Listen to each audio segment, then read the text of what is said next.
दोस्तों, आपको कैसा लगेगा अगर आप एक डेमोक्रेटिक कंट्री में रहते हैं जस्ट लाइक इंडिया रहो या यूएस रहो, बट वहाँ पे आपको वोटिंग राइट्स आपको नहीं रहेंगे और आपके पसंदीदा लीडर को आप इलेक्ट नहीं कर सकेंगे। मतलब ये है कि वो लीडर्स आपको अकाउंटेबल भी नहीं होंगे और आपको वोट डालने का भी कभी मौका नहीं मिलेगा। कैसा दिखेगा आपको? आप एक डेमोक्रेटिक कंट्री में हैं, तो ऑब्वियसली आपको बुरा दिखेगा, राइट?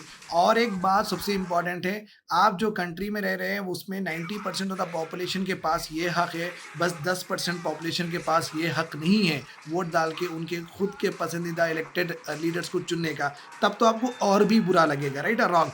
तो यही हुआ है लद्दाख में। लद्दाख एक यूनियन टेरिटरी बन चुकी है जब 2019 में जम्मू एंड कश्मीर को अलग करके कश्मीर, जम्मू एंड कश्मीर और लद्दाख बनाए थे। लद्दाख एक यूनियन टेरिटरी हो गई थी।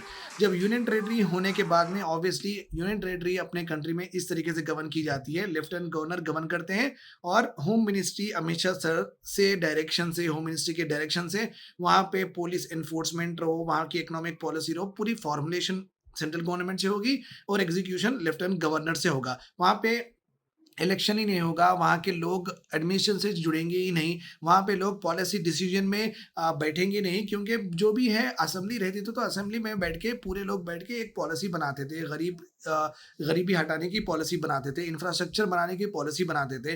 बट वहाँ पे असेंबली तो है ही नहीं, खुद का लीडर तो वो इलेक्ट करे ही नहीं, तो हर चीज़ सेंट्रल गवर्नमेंट एक प्रोग्राम लेके आती है, एक प्लान लेके आती है, उसी तहत लेफ्टिनेंट गवर्नर वो इम्प्लीमेंट करते हैं। मतलब क्या है, वहाँ के लोगों को पूरी बाकी के इंडिया में वोटिंग राइट्स मिलेंगे और खुद के लीडर को चुनने मिलेगा और खुद के एरिया को किस तरीके से गवर्न करना, डेवलप करना, वो भी हक मिलेगा। बट यूनियन टेरिटरी में ये सब नहीं होता है, इसलिए लद्दाख में ये प्रोटेस्ट हो रहा है कि वो फील कर रहे हैं कि पहले तो वो असेंबली में बैठते थे जम्मू एंड कश्मीर के, अभी वो नहीं बैठ रहे हैं क्योंकि यूनियन टेरिटरी हो गई, तो वो खुद से ही एडमिनिस्ट्रेशन से बहुत दूर हो चुके हैं। वो ये फील करते हैं हमें मार्जिनलाइज कर दिया गया, हमें कोने में ढकल दिया गया है। और लद्दाख की जो यूनियन टेरिटरी है उनका रिप्रेजेंटेशन पार्लियामेंट में सिर्फ एक ही एमपी है और कोई एमपी नहीं है, तो वो डिमांड कर रहे हैं 2 एमपी, वो डिमांड कर रहे हैं स्टेटहुड देने के लिए। वो बोल रहे हैं कि हम खुद हमारे एरिया को गवर्न करेंगे, हम एक डेमोक्रेटिक कंट्री में रहते हैं, तो हमें भी असेंबली चाहिए, हम हमारा लीडर खुद चुनेंगे और हमारा डेवलपमेंट हमारे हिसाब से करेंगे, जस्ट कि पूरे इंडिया में जिस तरीके से हो रहा है। आपकी राय यहाँ पे क्या है? क्या लद्दाख के लोग इस तरीके से डिमांड रखना सही है या नहीं है? आप ये बता सकते हैं कमेंट सेक्शन में।